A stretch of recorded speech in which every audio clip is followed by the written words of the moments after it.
To hear from our key presenter tonight, and that is Dr. Mahdi Elahi. So please help me welcome him to the stage after 3 loud salawat ala Muhammad wa ali Muhammad.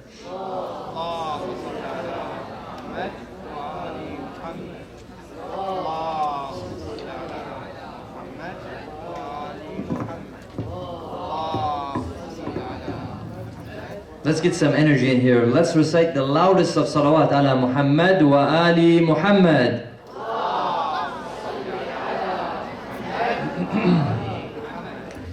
Thank you, Brother Mustafa, for that beautiful recitation. Brother Ehsan for that introduction. أعوذ بالله من الشيطان الرجيم بسم الله الرحمن الرحيم رب اشرح لي صدري ويسر لي أمري واحلل عقدة من لساني يفقه قولي. I begin in the name of Allah, the most beneficent, the most merciful. May He shower His blessings on His messenger Muhammad sallallahu alayhi wa alihi wa sallam. Allahumma salli. And his progeny, which includes the Imam of our time, Imam al-Mahdi ajjalallahu ta'ala farajahu al-sharif. My dear brothers and sisters, Assalamu alaikum wa rahmatullahi wa barakatuh.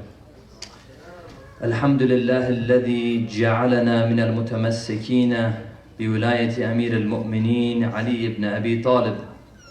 I would like to extend my warm welcome and gratitude and congratulations as we gather here tonight and celebrate the auspicious birth of Amir al-Mu'mineen, Imam Ali alayhi salam.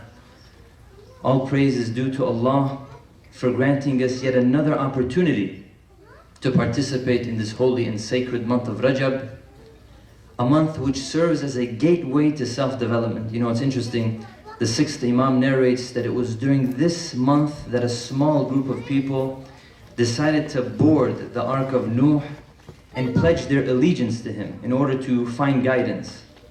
And in a way, you and I have that same opportunity to refine ourselves and to renew our pledge of allegiance to our Imam.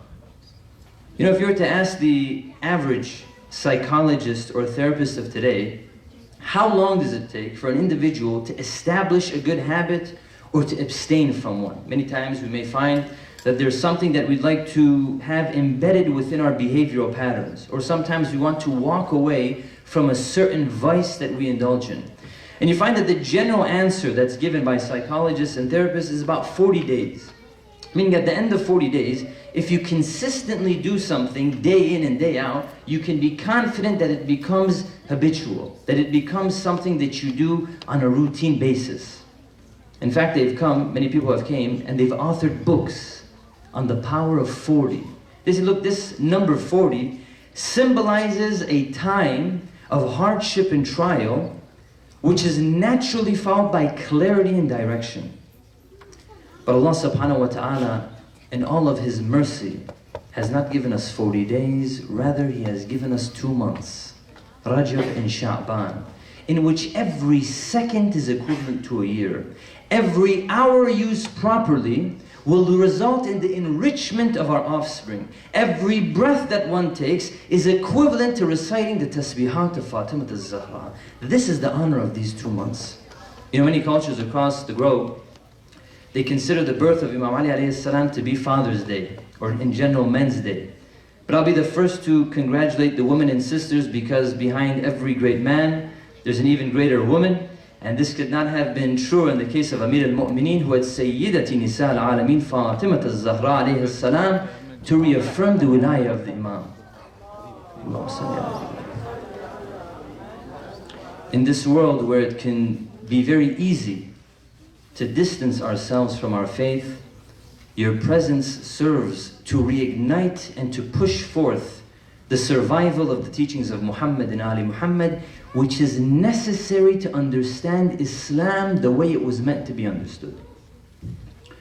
When we take a look at all the religions that have survived up until this point, we find that there are a few common denominators all across the board that allow it to become a viable belief system. And it's interesting because the things that all religions that have survived up until this point share in common are things that the human being naturally yearns for. And the first of that is that every single belief system has personalities in people in which they take on as role models. Why? Because the human being has this void within itself, has this tendency to cling on to something or someone. And we take a look at throughout history, we find that people have taken this to the extremes. A Jewish man came to Amir al-Mu'mineen after the death of the Holy Prophet, immediately afterward. And he comes to Imam and he begins to taunt him. He says, look at you Arabs. Your Prophet was just buried a couple days ago, and you guys have already began to bicker amongst each other. You guys have already began to dispute amongst one another. What does Imam say? Now keep in mind, I want to put something in parentheses here. Imam could have taken advantage of the situation. He could have wanted to receive sympathy. Many times we find individuals, they for some reason like to complain to other people, not understanding that the only thing you're doing is handing that person ammunition against you. Sympathy is like a drug. We love it when we feel like somebody hears us out. And Imam, instead of taking advantage of this situation, yeah, you know, feel bad for me, this is what they've done to me, they pushed me to the side. What does he say? He looks at this Jewish man and he says, your forefathers, when they were freed from Fir'aun, and your leader Moses went up into the mountain and left you, you people, the salt water didn't dry off of your feet yet, and you had already began to worship idols. What are you talking about? And it's interesting, because this then cues us into the fact that every single human being, we take a look throughout history, even in the last 100 years, the propaganda that has been produced, idolizing certain figures in history, in the political world, we find that the human being has this void, has this vacuum that needs to be filled. And if you and I do not fill it with the representatives that Allah has given you and me, then we will fill it with those who are less worthy. And I tell you, we take a look at all the religions across the globe, we do not find anyone possessing a personality like Ali ibn Abi Talib. That Rasulullah says, if you want to find the knowledge of Adam, Adam at the end of the day was a student of Allah. Allama Adamul Asma' kulluha. If you want to find this knowledge of Adam, the determination of Nuh, 950 years, year after year, this prophet of God is begging and pleading with people, and generation after generation, they rejected him. If you want to see the patience of Ibrahim, who was a man who was tested with sacrificing his own son and abandoning his newborn and his wife in the middle of the desert, if you wish to see the courage of Musa and the taqwa of Isa and the guidance of Muhammad, look at Ali. This is Rasulullah. This is Amir al-Mu'mineen. This is what Rasulullah said about this man. Thus we find that every religion has role models in order to establish one key concept. Every religion that has survived up until this point, every religion that is considered to be a substantial one, is one that promotes good and forbids evil. Every single religion follows this main principle. Now, of course, what is determined to be good and evil may vary from one system to another.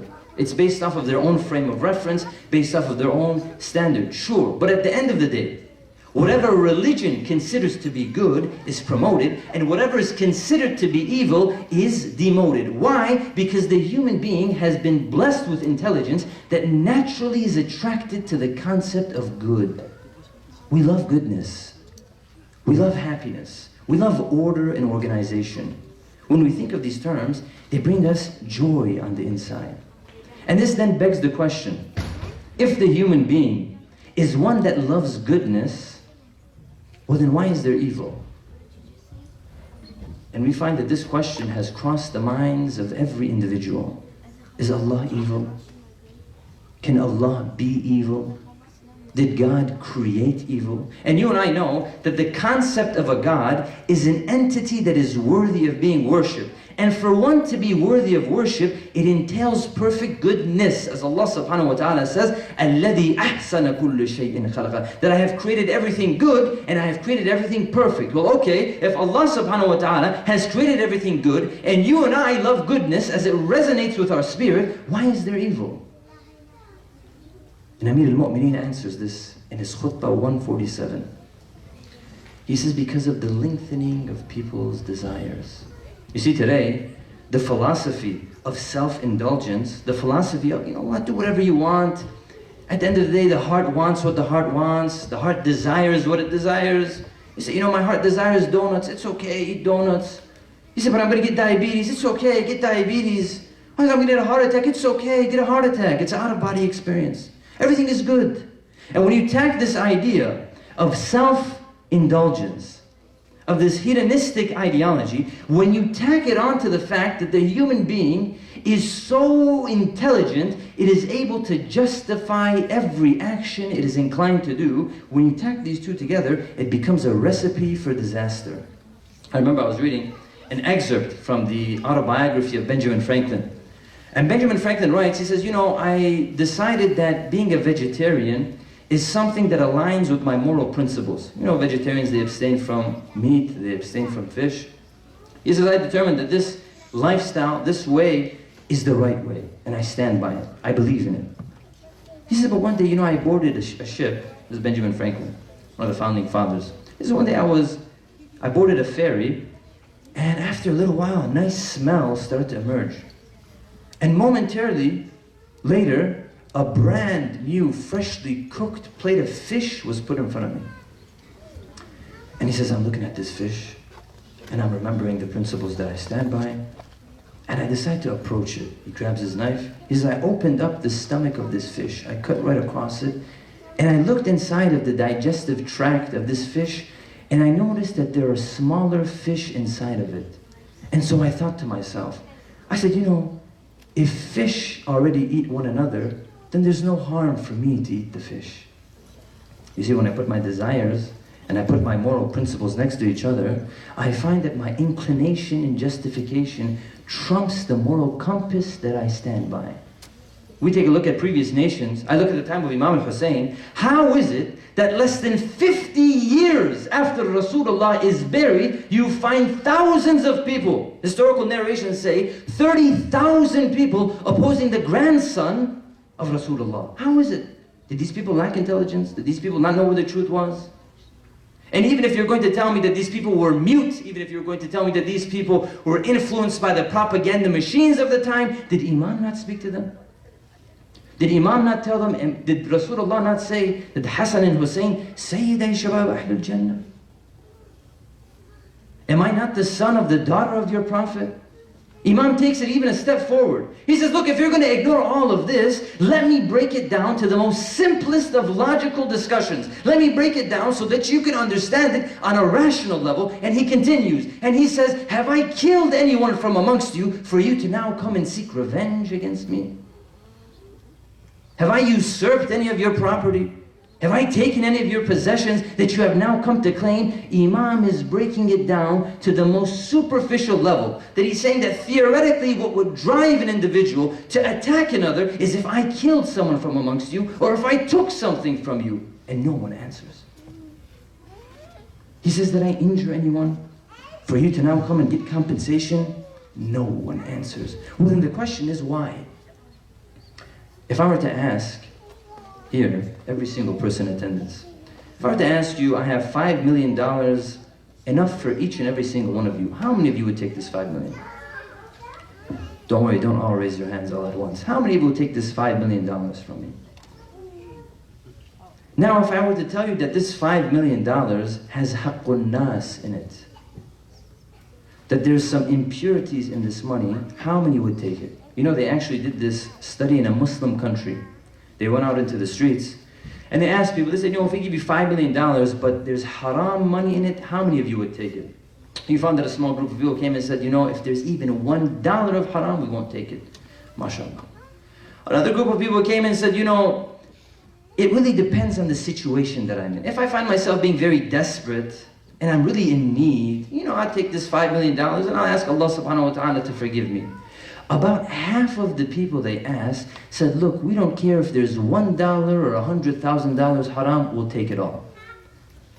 Do you know that based off of historical narrations, that Ibn Ziyad was offering the people 30,000 dirham, which is considered to being $5 million today. What would the average Joe do today for $5 million? I tell you, we sell each other out for much cheaper. So Allah subhanahu wa ta'ala is the creator of good, but also in this perfect system, He has given insan the will to decide, and He has also given this internal compass that He says, look, do not dare come on the day of accountability and say I have not put the truth from within you, where He says, مَا أَصَابَكَ حَسَنَةٍ فَمِنَ اللَّهِ وَمَا أَصَابَكَ سَيِّئَةٍ فَمِن نَفْسِكَ. That whatever good that comes to you is because of me, because I'm the one that has guided you in your decisions, and whatever evil that befalls you is from yourself. You see, there's two sides of the coin. There's two sides of the pendulum here. That we find that if an individual is going to accept that evil exists, he must very well accept that good exists as well. People have come forth and said, look, evil is just the absence of good, the same way that darkness is the absence of light. So if you and I were to accept that evil exists, that means we very well have to accept that good exists by default. And if we accept that good exists, then we must accept that there is a moral law to distinguish between good and bad. And if we determine that there is a moral law to distinguish between good and bad, then we must accept the fact that there is a moral lawgiver. You know, in the last 100 years, two of the most prominent philosophers of our time were Russell and Copplestone. This Russell and Copplestone, they came and they had a lengthy debate which is dissected and analyzed in academia today, back in the 40s. And they aired it on the radio. Copplestone, who was a non-believer, he comes to Russell, Copplestone was a believer, comes to Russell who was a non-believer. He comes and he asks him, he says, Mr. Russell, I have a very simple question for you. How do you distinguish between right and wrong? And Russell looks at him and he says, I distinguish between right and wrong the same way I distinguish between the colors blue and yellow. And Copplestone thinks to himself, you know, this guy's lost his mind. What are you talking about? He says, Mr. Russell, you distinguish between two colors based off of seeing. How do you distinguish between right and wrong? And he looks at him and he says, I distinguish between right and wrong based on how I feel. You see, this immoral way of thinking has amplified itself on a very grandiose scale that you see at a systemic level and at the individual level. You see industries and banking systems, there's no concept of right and wrong in the banking system. You may ask yourself, why is it that all the governments have led to a collapse? Why have certain industries have caused the countries to collapse? What's going on? It's not that the banking system itself, the concept itself is bad. No, it's the mentality within the banking system that's corrupted. It's no longer a matter of right and wrong, it's a matter of legal and illegal. Is it legal? And if so, how bad would we look on the news if we were to get caught? And this amplifies itself. We don't care how many families are destroyed. We don't care how many homes are foreclosed, as long as we continue to make money. We act in such a Machiavellian type way. You know, Machiavelli came 5 centuries ago, and he stipulated that the ends justify the means, that you can do whatever you want in order to get whatever you can. And because of this immoral balance in society, you find anxiety goes up, depression goes up. You know, I was reading the US Health Panel decreased the age of screening for anxiety and depression to 8 years old. They're screening for anxiety and depression at the age of 8 years old now. They changed the guidelines. And you know why? You can be the smartest scientist in the world. You can develop the technology to put man on Mars, but if you do not know how to act morally with people down on Earth, it means nothing. You can be the smartest and the richest person on Earth. If you do not know how to treat your family and your children when you come home, it means nothing. There's no value there. You and I are therefore in need of a transcendent, objective, moral value. Science does not give it to you and me. Science, if we were to take science as something that is morally just, as something that I can derive morals from, well then science, the main principle that it stands on is survival of the fittest. Could you imagine if we employ survival of the fittest today? That means get rid of all the weaklings. Push them all to the side. Get rid of them. What science needs to do for the individual is not derive a concept of morals and moral justice. No, no. Science is a tool that causes the individual to ask themselves introspective questions. That I think, okay, why is it that science has this principle of survival of the fittest? Who put this survival of the fittest system to begin with? Why not survival of the weakest? Don't the weak need less material to survive? Don't the weak need less to move forward? How is it survival of the fittest? I must ask myself these questions, because then it leads me to the concept that no, there is a transcendent moral objective and value that Allah has given. And He has given it to us through the Holy Quran. That this Quran is a book of morals. The Quran is not a science book. It's not a history book. It's not a book that comes and predicts the future. No, no. All of these may be woven into it. But the Holy Quran is a book of morals. That it says, إِنَّ هَذَا الْقُرْآنِ يَهْدِي لِلَّتِي هِيَ أَقْوَمُ. That we have given you this Quran so that you can remain upright in your behavior. And you do so practically through my chosen representatives. That I say, يَا أَيُّهَا الَّذِينَ آمَنُوا أَطِيعُوا اللَّهَ وَأَطِيعُوا الرَّسُولَ وَأُولِي الْأَمْرِ مِنْكُمْ. That if you want to see what it looks like to truly enforce my moral principles that have been laid down in this Quran, you must look at Allah, not only Allah, but by extension the Holy Prophet, and the one who has been vested with authority amongst you, which is none other than Amir al-Mu'mineen. You and I would be lost in our own assumptions. We would be lost relative to time and our desires when it comes to our moral principles had we not had Ali, because Rasulullah says, أَنَا مَدِينَةُ الْعِلْمِ وَعَلِيٌّ بَابُهَا. That if you want to enter this city of knowledge that is perfect on a moral level, you must go through Ali.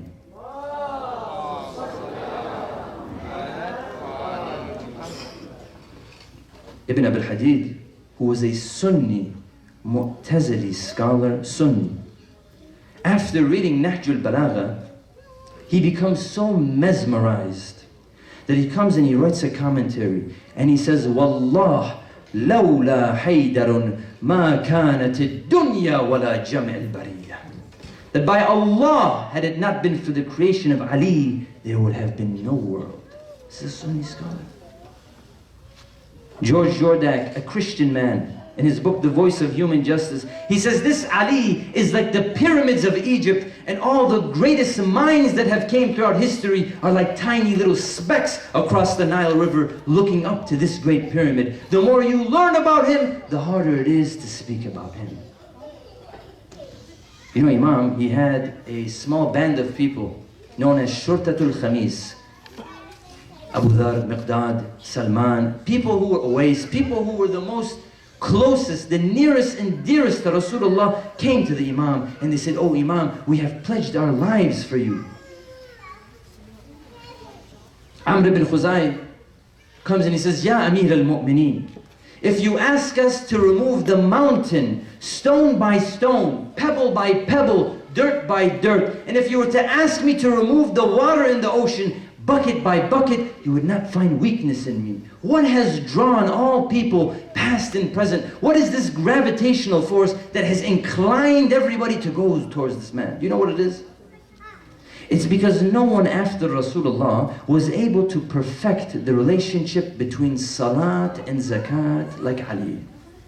You see, every time we read in the Holy Quran, salat, subsequently zakat is mentioned. وَأَقِيمُوا الصَّلَاةِ وَآتُوا الزَّكَاةِ. And although these are physical acts incumbent upon every single Muslim, they are an allegory. They are a symbol to something more. Salat is the right of Allah, where zakat is the right of the people. Haqqullah and Haqqul Nas. And these are two celestial wings that one needs to rise. You know, you have many urafa. And people say, you know, you want to have ma'rifah of Allah, you need to do this, you need to go in your little corner, you need to bang your head. No. If you want to have true ma'rifah of Allah, if you want to ascend towards Him, you do so using the two wings. If somebody consciously decides to abandon prayers, but goes out into the community acting like Mother Teresa, know that their actions won't reach its full potential. And on the other hand, somebody who is the first to answer the call to prayer and the last to leave, but when he's out in public, he's not there, he's isolated. See, isolationist doesn't mean that you go and lock yourself in your house. No.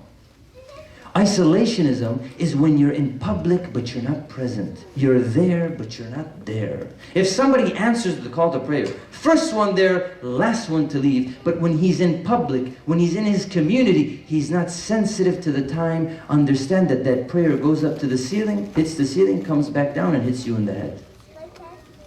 Imam says that some prayers go all the way to the arsh of Allah and the angels send it back to them. Amir al-Mu'mineen was the father of zakat, was the father of human rights. That regardless of what stage you found himself in, whether he had nothing or he had an entire empire that spans across 50 of today's countries, nothing altered the way that he treated the people.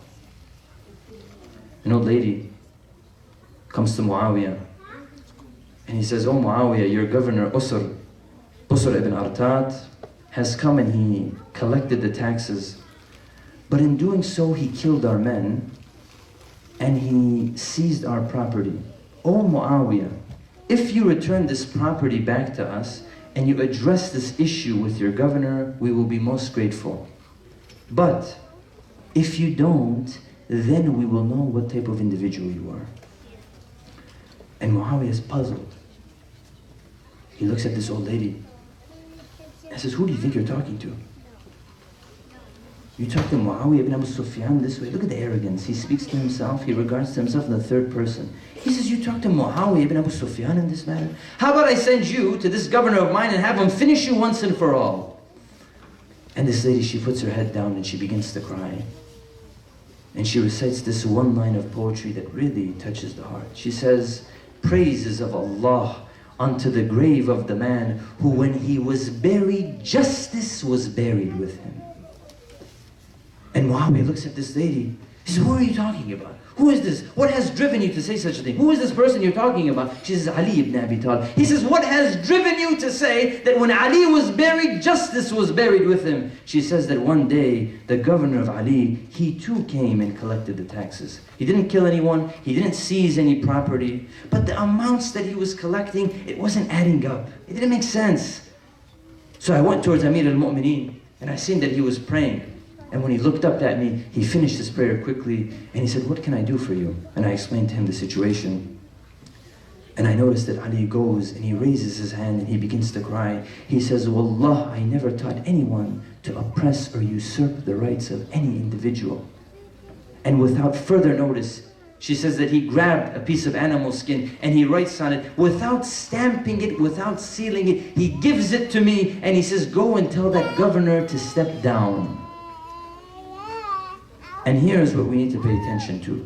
What does Muawiyah say? You know, subhanAllah, the enemies of Amir al-Mu'mineen, no matter how much they try to suffocate this man, when they speak about him, they inadvertently praise him. He says, Muawiyah says, he says, "It is Ali ibn Abi Talib who taught the people how to point out the wrongdoings of their leaders." That Imam, when news got back to him, that his deputy and his governor, Ziyad ibn Abih, was embezzling funds, he quickly, without hesitation, grabs a letter and he writes it to him. He says, "By Allah, if I come to find out that you are misappropriating funds, that I will afflict you with such a punishment that will leave you empty-handed and heavy-bagged." This is Ali. This is Amir al-Mu'mineen. We want to talk about human rights. Wallah, they need to look at the letter that Ali sent to Malik al-Ashdar today in order to find examples of what human rights is. You want a taste of human rights?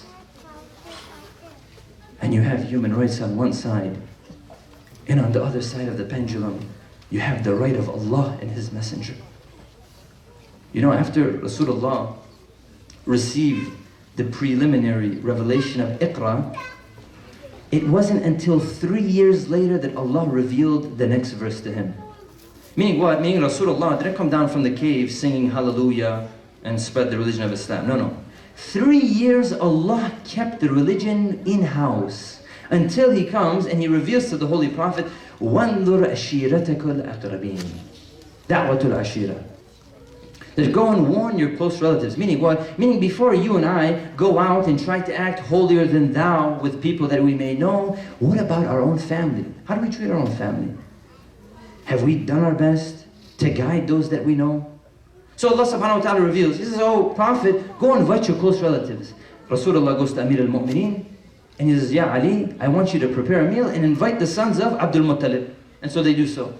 Now, who comes? The uncles of Rasulullah. Abu Lahab, Abu Talib, Hamza, they all come. Abu Lahab, being the politician that he is, knows that Rasulullah is going to reveal something that will endanger the status quo. So after, of course, they finish eating, because you find no Arab is going to disrupt something before their stomach is full. We're going to make sure that our stomach is full, and then we're going to bring something up. After they're done eating, Abu Lahab begins to make noise. He disrupts the meeting and they all leave. And Rasulullah says, okay, invite them again. So they invite him a second time, same thing happens, same thing unravels. After the third time, Rasulullah gets up and he says to every single one of them, he says, I have brought to you a message, a religion that you have never heard of before. I have brought to you what is good in this dunya and in the hereafter. Who will support me in my mission so that I may make him my friend, my successor, and my caliph amongst you? And you find nobody sneezed. Nobody moved. Nobody got up. A young 13-year-old Ali ibn Abi Talib gets up and Rasulullah says, sit down. Why? Because he wants to put the hujjah on the rest of the room. And he asks again. And Amir al-Mu'mineen, 13 years old, he gets up and Rasulullah says, هَذَا أَخِي وَوَسِيِّي وَخَلِيفَتِي. That this man, this boy, is my brother, my successor, and my caliph amongst you. Now, someone may come and say, you know, Rasulullah, he just meant that Ali, is this in relation to his own kinsmen, in relation to his own family? But does Rasulullah stop there? No, he continues. He says, Ya Ali, the same way that I will suffer when it comes to the revelation of the Quran, you will suffer when it comes to the explanation of it. And you find that anytime someone makes a commitment, they must now honor that commitment. In the English language, when somebody comes and says, you know, I'm going to build all these businesses, I'm going to formulate all these sources of income, I'm going to be a rich man. We say, you know what, you talk the talk pretty good, but I want you to walk the walk. Put your money where your mouth is. Show me the money. And 10 years after the fact, you find that the aristocrats of Arabia have been fed up with this Muhammad. That they come and they realize that if we don't nip this in the bud, we're going to lose control. So they gather in parliament several different tribes. At the helm is Abu Lahab and his wife, and they come to the conclusion that on a night like tonight, we are going to kill this prophet. And Abu Lahab, interestingly enough, he says we need to attack him during Fajr time. Do you know why? Because Rasulullah at some nights would go and visit Abu Lahab and try to guide him. He says, don't go and attack Rasulullah at night time. Sometimes he visits me and tries to bring me to the way of his religion. Attack him near Fajr. And when you do so, make sure that you wake him up before you attack him, because I want him to really feel the pain. And you find that Allah subhanahu wa ta'ala reveals these plots to the Holy Prophet. And Rasulullah goes to Ali ibn Abi Talib, 23 years old. This isn't a man who's going to die tomorrow. He's an old man. He might as well, do one last service to the Prophet. No, 23 years old. Whole life ahead of him. And Rasulullah comes to him. And he says that they're planning on killing me on a night like tonight. Allah has ordered me. Notice, Rasulullah at this point, he had 100 to 150 companions at that time. He says, Allah has ordered me to come and ask you, will you sleep in my bed tonight? What does Imam say? Does Imam say, Rasulullah, you promised me not too long ago that I'm going to be your successor, that I'm going to be your caliph. If I sleep in this bed tonight, I may not be around in order to do that. You sure you want to choose me? You have 100, 150 companions? Amir al-Mu'mineen says, Awa taslam ya Rasulullah. He says, will you be in peace, ya Rasulullah? And the Holy Prophet says, yes, ya Ali, I will be in peace. And Imam says, then let my nafs be sacrificed for your nafs, and he drops down in sujood, and he does shukr and dhikr of Allah subhanahu wa ta'ala, that Allah at that point looks at his two archangels, Mikail and Jibreel, and he says, I have made the two of you brothers to one another. Now tell me which one of you will sacrifice your existence for the other. And Jibreel and Mikail look at one another, and they look towards Allah, and they say, we prefer to continue to worship you. And Allah says, go down and look at the example that is Ali ibn Abi Talib, that Allah subhanahu wa ta'ala is teaching the angels the ibadah of Allah through Ali ibn Abi Talib.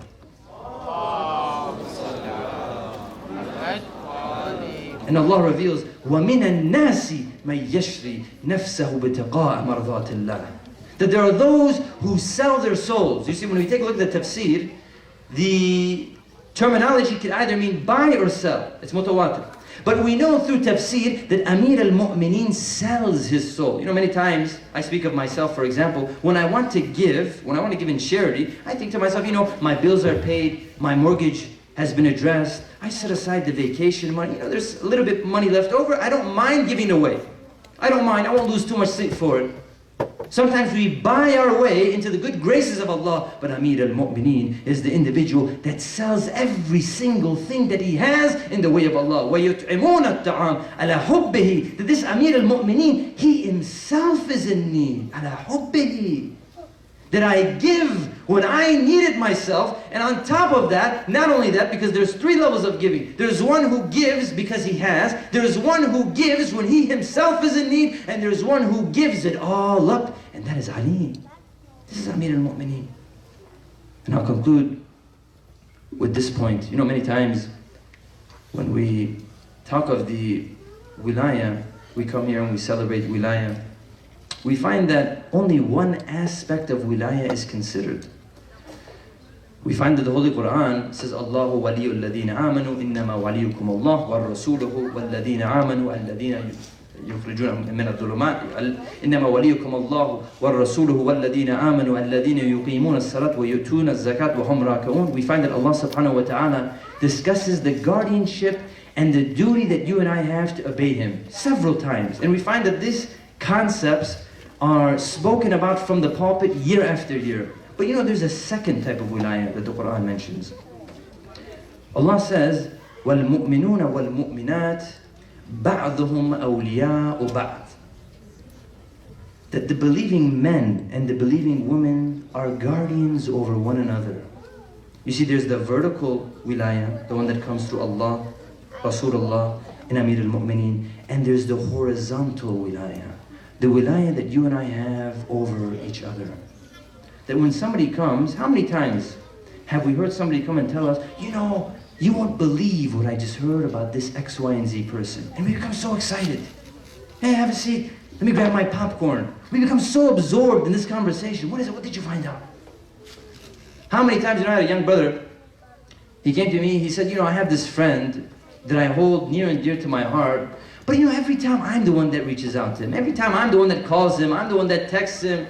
I'm not going to call or text him the next time. He must call me and he must reach out to me.